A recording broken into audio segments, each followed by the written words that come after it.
C'est parti. Bonjour à toutes et à tous, est-ce que vous m'entendez bien? Oui.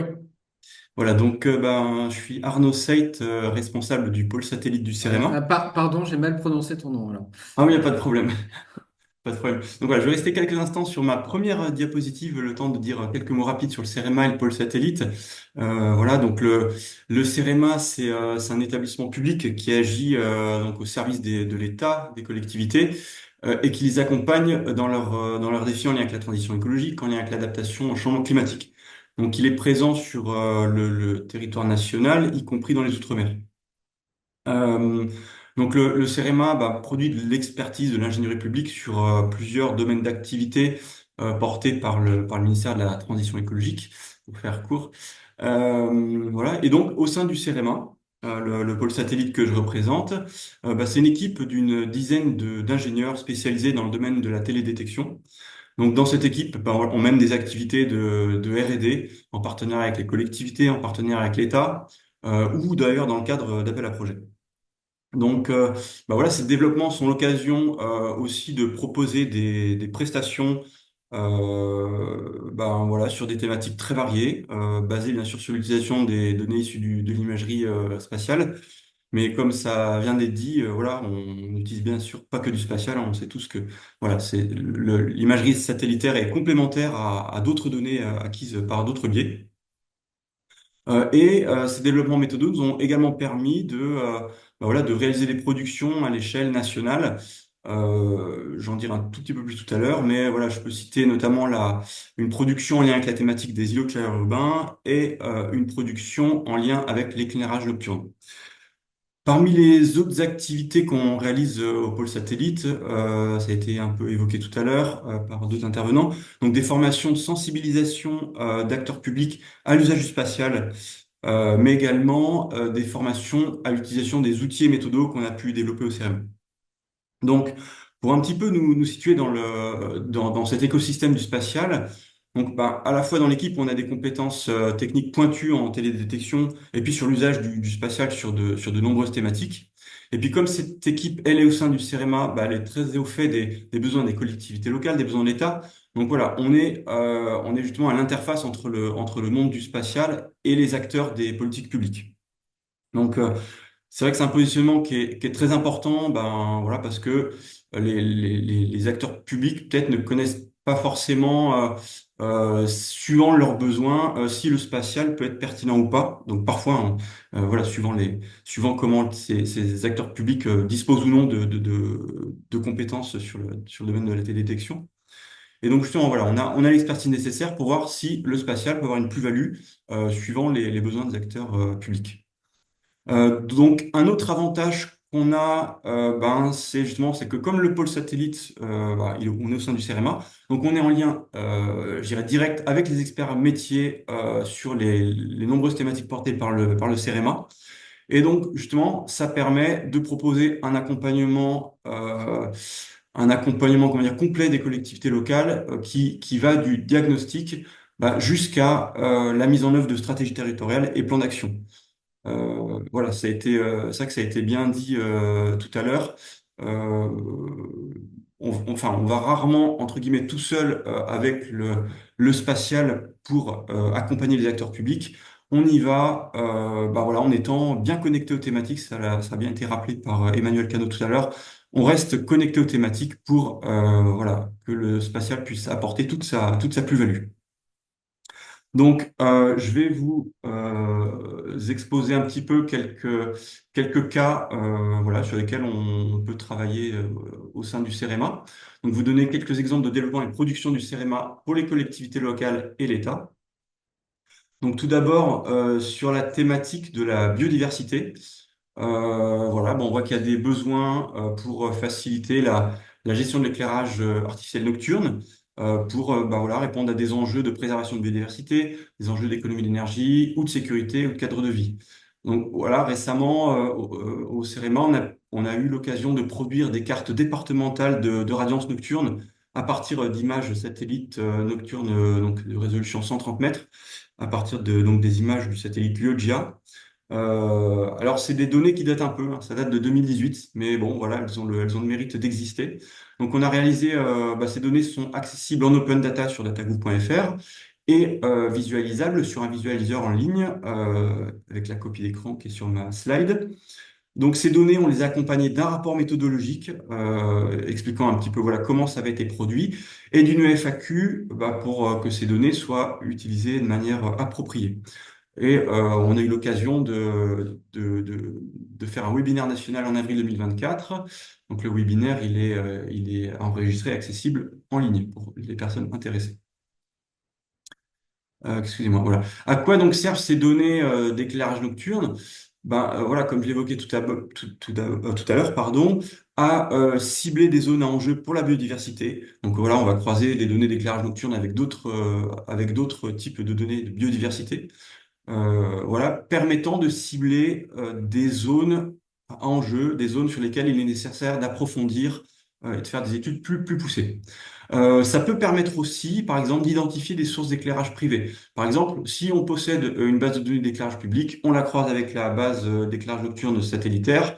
La différence nous donne les sources d'éclairage privé. Et on sait, voilà, on est nombreux à le savoir que parfois, c'est des sources très importantes génératrices de pollution lumineuse. Comme l'illustre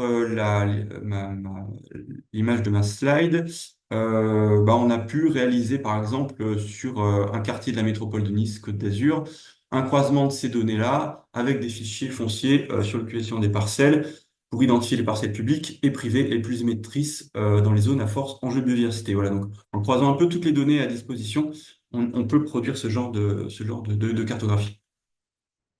Un autre exemple sur une thématique tout autre, celle des zones humides. On a été voilà, sollicité donc, pour suivre la dynamique de la renaturation d'une zone humide littorale qui a été dépoldérisée. Donc là, concrètement, c'est un projet qu'on réalise dans le cadre d'un SCO. Voilà, c'est un dispositif qui a déjà été évoqué précédemment par Claire du CNES. Donc ce projet s'appelle le SCO EO for Wetlands. Et concrètement, on travaille à l'analyse de données satellitaires, à la fois comment dire, de types variés et sur plusieurs millésimes et à différentes résolutions. Donc ces données, on les croise avec des données in situ et ça nous permet voilà, de travailler sur ces habitats naturels, de mieux connaître, de mieux caractériser les zones humides et de voir un petit peu comment ce territoire se comporte suite à la dépoldérisation qu'il y a eu. Et c'est un territoire qui se situe à la limite entre la Belgique et les Pays-Bas. Oui, peut-être Euh, Arnaud, c'est vrai que on t'écoute attentivement, mais il y a probablement, c'est pas le bon document qui est affiché là. Euh, Là, on a le discours.doc. Ah zut, excusez-moi. Pourtant, j'avais partagé excusez-moi, mais c'est-à-dire que vous n'avez pas les slides. Je m'excuse, alors je sais pas pourquoi ça, ça n'a pas fonctionné. Un lieu sympa pour camper en tout cas. Ouais, mais en fait, c'est curieux parce que j'avais partagé. Attendez, ça m'intéresse, c'est comme c'est de voir la slide. Si je fais comme ça, est-ce que ça vous convient? Non. Là, on a le fond d'écran en fait. Ah oui, ça y est, Ok. c'est bon. Excusez-moi pour la problème de manip. Donc, du coup, c'est dommage que vous n'avez pas vu mes slides précédentes. Donc, oui. Donc là, sur une autre thématique, celle des îlots de chaleur urbains. Donc, on avait travaillé à l'élaboration d'un algorithme basé sur la méthodologie des zones climatiques locales, permettant de produire de la donnée pour la réalisation de diagnostics de territoire de sensibilité à au phénomène des îlots de chaleur urbains. Donc, ce travail méthodologique a permis d'aboutir à la production d'une carte nationale des local climate zones sur les 83 plus grandes aires urbaines de la France hexagonale. Donc, ce qu'on a réalisé, c'est ces données, elles sont disponibles sur DataGouv, bien sûr, mais également visualisables en ligne, voilà, permettant d'avoir la cartographie de ces local climate zones, permettant d'afficher aussi des données de statistiques, voilà. Donc, euh, Voilà. Et je vais terminer ma présentation par des actions du CEREMA que l'on mène dans le cadre du plan d'action satellitaire pour sensibiliser et accompagner les acteurs publics à l'usage des données satellitaires. Mais finalement, je vais être assez rapide puisque Audrey Pelé a très bien présenté les choses et plus longuement que moi lors de sa présentation de début d'après-midi. Donc voilà où je comptais vous parler de la plateforme ApplySat, un centre de ressources de partage et de retour d'expérience sur l'usage des données spatiales par les acteurs publics. Mais voilà, Audrey a dit beaucoup de choses tout à l'heure. Et elle a également évoqué la communauté d'utilisateurs publics de la donnée satellitaire sur la plateforme Expertise Territoire. Donc voilà un petit peu ce que je voulais partager avec vous sur les actions du CEREMA du pôle satellitaire, voilà, dans le domaine de la télédétection et un petit peu comment on agit dans cet écosystème qui est riche, comme c'était évoqué à plusieurs reprises aujourd'hui.